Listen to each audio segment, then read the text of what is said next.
Shalom, bonjour, voici la lecture qui continue dans Actes et ça sera le chapitre 25, donc tout le chapitre entier de 1, du verset 1 à 27.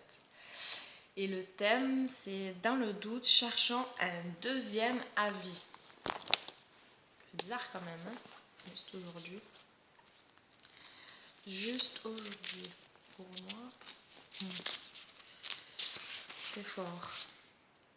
3 jours après son arrivée dans la province, Festus monta à Césarée à Yerushalayim. Là, les chefs Kohanim et les dirigeants judéens l'informèrent de leur plainte contre Shaoul et lui demandèrent de leur accorder la faveur de le faire venir à Yerushalayim. Ils avaient comploté de lui tendre une embuscade pour le tuer en chemin. Festus répondit que Shaoul était détenu à Césarée et que lui-même devait s'y rendre sous peu. Que des hommes compétents parmi vous descendent avec moi, et si cet homme fait quelque chose de mal, qu'ils engagent des poursuites contre lui. Festus passa 8 à 10 jours au plus chez eux, puis il descendit à Césarée. Le lendemain, ayant pris place au tribunal, il donna l'ordre d'amener Shaoul devant la cour. Lorsqu'il arriva, les Judéens qui étaient descendus à Yerushalayim l'entourèrent et portèrent contre lui de sérieuses accusations qu'il n'était pas capable de prouver. Shaoul leur fit la réponse suivante. « Je n'ai commis aucune offense, ni contre la Torah, à laquelle les Juifs sont fidèles, ni contre le temple, et ni contre l'empereur. » Mais Festus, voulant accorder une faveur aux Judéens, demanda à Shaoul, « Es-tu disposé à monter à Yerushalayim pour y être jugé devant moi au sujet de ces accusations ?» Shaoul répondit, « Je suis maintenant devant le tribunal de l'empereur, et c'est là que je devrais être jugé. Je n'ai fait aucun tort aux Judéens, comme tu le sais très bien toi-même. Si j'ai fait du tort à quelqu'un, si j'ai commis quelque méfait qui mérite la mort, alors je suis prêt à mourir.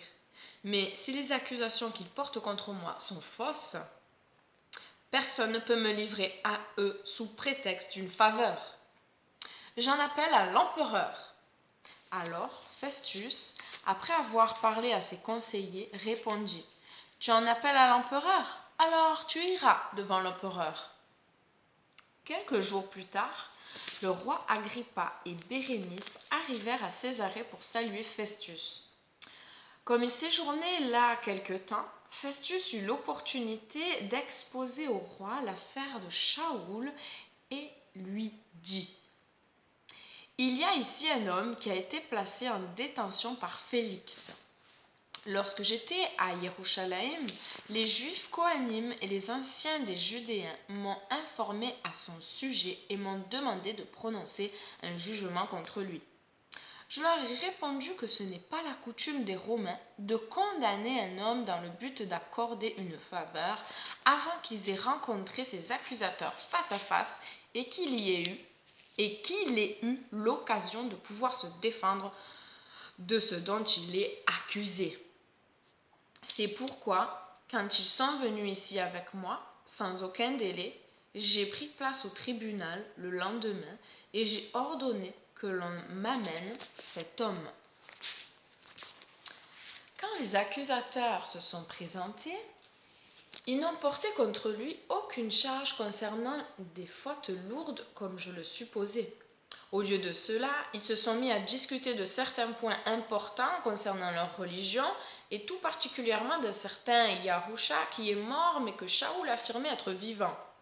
Quant à moi, étant dans l'embarras pour procéder à une enquête concernant ces choses, je lui ai demandé s'il était disposé à monter à Yerushalayim pour y être jugé au sujet de cette affaire.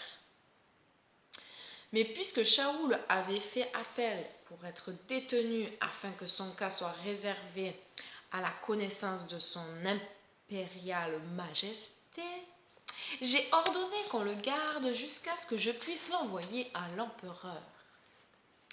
Agrippa dit à Festus, « Je voudrais moi aussi entendre cet homme. »« Demain, tu l'entendras, répondit-il. Le lendemain donc, Agrippa et Bérénice vinrent en grande pompe.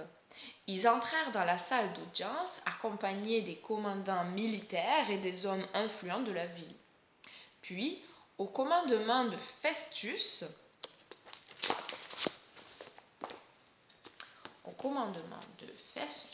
Shaoul fut amené à l'intérieur. Festus dit, « Roi Agrippa, et vous tous qui êtes présents avec nous, vous voyez cet homme. Toute la communauté judéenne est venue se plaindre auprès de moi, tant à Jérusalem qu'ici, en criant qu'il ne devait plus avoir le droit de vivre. Mais j'ai constaté qu'il n'a rien fait qui mérite la peine de mort. Cependant, il en a lui-même appelé à l'empereur. J'ai donc décidé de le lui envoyer. Mais je n'ai rien de particulier à écrire à Sa Majesté le concernant.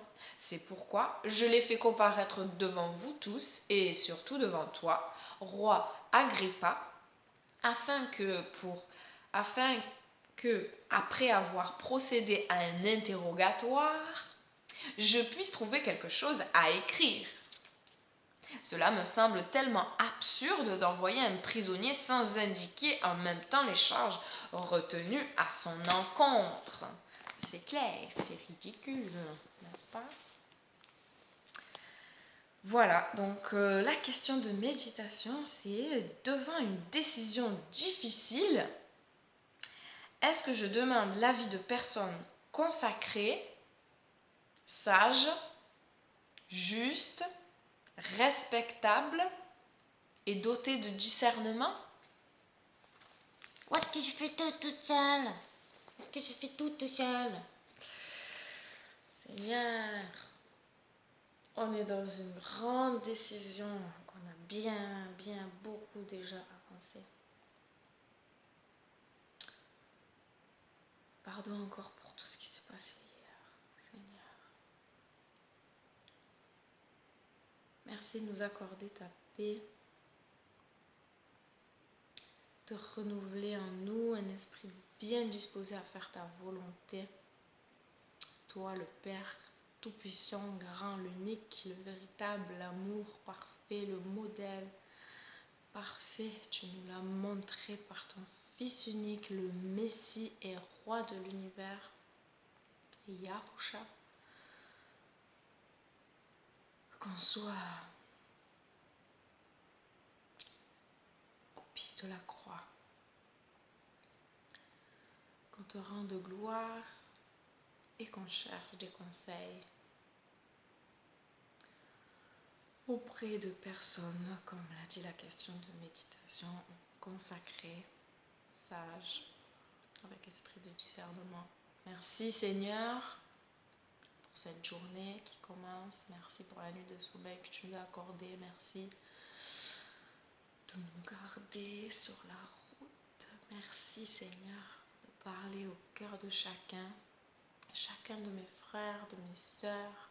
Merci de parler aussi à ceux qui ne te connaissent pas, afin qu'ils puissent te rencontrer, attire-les à toi, sauve-les Seigneur, oui, comme tu nous as sauvés. Quel bonheur de t'appartenir, car notre vie est dans ta main, parce que nous avons l'assurance que nous ne sommes jamais seuls, nous ne connaissons plus la solitude, nous avons cette espérance glorieuse de nous retrouver avec toi, nous n'avons plus peur de la mort. Et quoi de plus beau dans la vie que de ne pas se sentir seul, ne pas avoir peur de la mort, et la plus grande des choses, se sentir aimé toujours de toi. Merci de nous avoir aimés le premier. Alléluia, en le manifestant à la croix de Golgotha. Merci, merci, car il n'y a pas de plus grand amour que de donner sa vie. Tu l'as fait. Merci. Merci, merci Père éternel. Ton nom soit loué à jamais. Que ton règne vienne. Alléluia. Le règne du Messie arrivera. Soyons confiants.